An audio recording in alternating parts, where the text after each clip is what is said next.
Hey guys, I'm Anna. Thank you so much for watching our Monday video.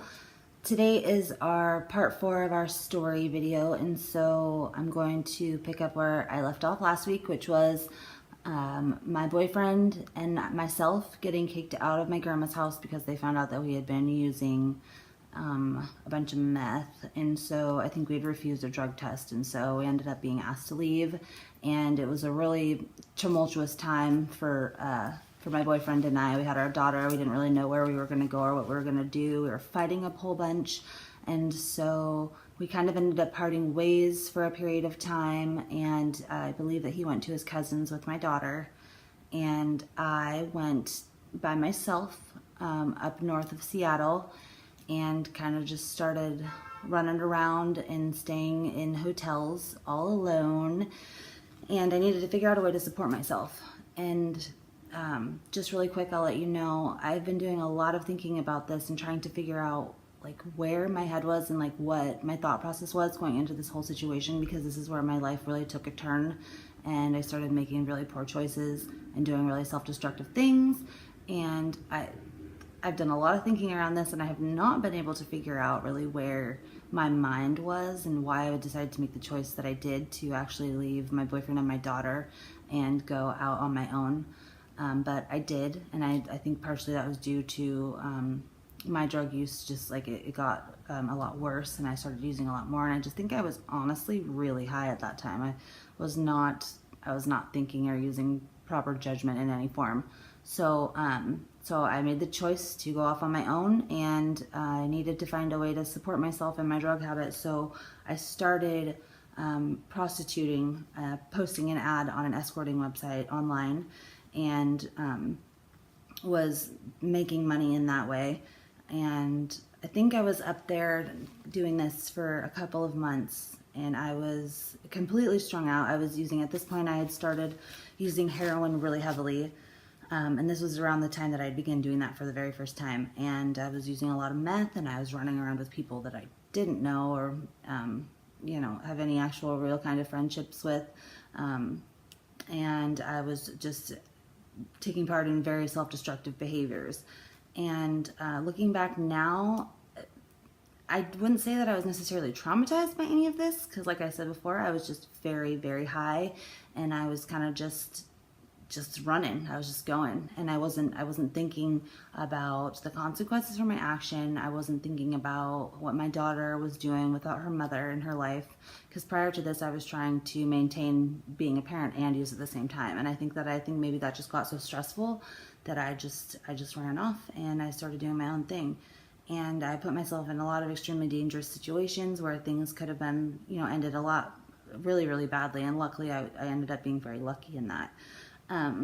But so a couple of months, I believe, went by, and I was living on my own. I think I was really enjoying having my own money. I had an abundance of that at this point, and I was just doing whatever I wanted to, which mostly involved a lot of drugs. And I got into a situation where I had been robbed, and all my money had been taken, and I was very strung out, and I started to become sick, and I got really scared at this point. Because I was completely by myself, completely. And I had called my mother, and I was like totally just like manic. I mean, I was like freaking out. I probably was not making any sense to her. I'm sure she was like totally scared, wondering what the hell was wrong with me. And I was begging her to come get me. I had lied to her on the phone and said that I detoxed myself and I wanted to go home with her. I needed her to come pick me up. I wanted to go home. And I just was in a really, really bad way. I think that I probably hadn't eaten or slept in days, and I had been using a lot of drugs, and that whole part of my life at this point was a really big fog. I was spending most of my time around, not the most tasteful people. And I think it finally kind of just hit me, reality kind of hit me, and I realized, oh my God, I'm like totally alone in this right now. So I got very desperate, and I called my mom, and she ended up coming out to the Roadway Inn where I was, which was a just crappy ass hotel, and picking me up and walked into my room, and I'm sure it was trashed with drug paraphernalia and who knows what, and I looked like death. And yeah, that's my poor mother. She had to go through quite a bit with me. I assume she was very, very terrified. So this is where I'm going to leave off on this video. I'm going to let you guys hear her perspective of this whole situation. I'm sure she has a lot of interesting input from how she had seen it and having to watch her daughter go through a situation like this.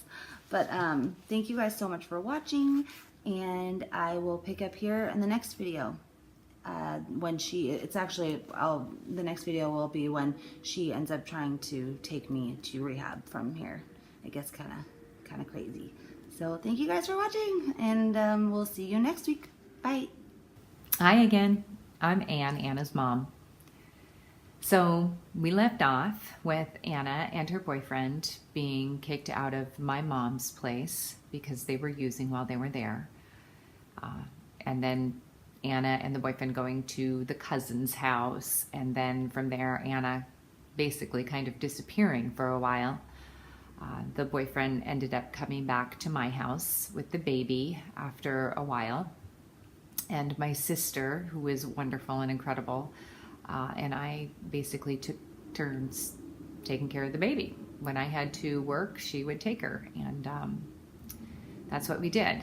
And the boyfriend came back into the fold, and we got him detoxed and back into rehab, and we didn't even know where Anna was for a while. And then I don't remember how, but somebody brought to my attention an ad that Anna had posted online soliciting prostitution. So then we knew that she was living in the north end of Seattle and working as a prostitute, which slayed me, of course. I didn't know what to think about that. I was really angry with her, actually. I was disgusted. And she wasn't raised to be a prostitute. She's had so much family support. She'd had so many people in her corner and believing in her, and I just didn't get it. Why would she take off and leave her baby and all of the people who love her and do this? I didn't get it. But more than anything, I was terrified. I think that anger and that disgust that I felt were really more of a cover for the fear that I felt for my daughter. Knowing that she was out there and what she was doing in order to live and survive and get drugs it was really scary. I didn't know if I'd ever see her again. And I was worried that she'd be beat up or worse by one of her Johns, customers. I was worried that should she recover actually from this drug addiction at some point, that her experiences as a prostitute could be terrible for her to remember and have a terrible impact on her emotionally. I loved her so very much, and some days it was easier to be mad at her. But most of the time, in fact every night by the time my head hit the pillow, I was just terrified. And I just prayed for her safety.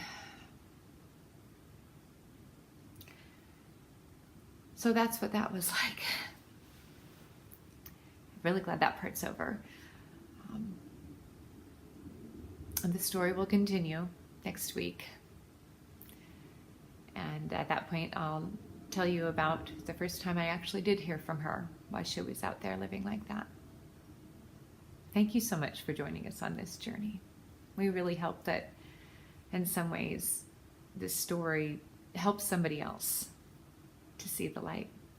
Thank you so much.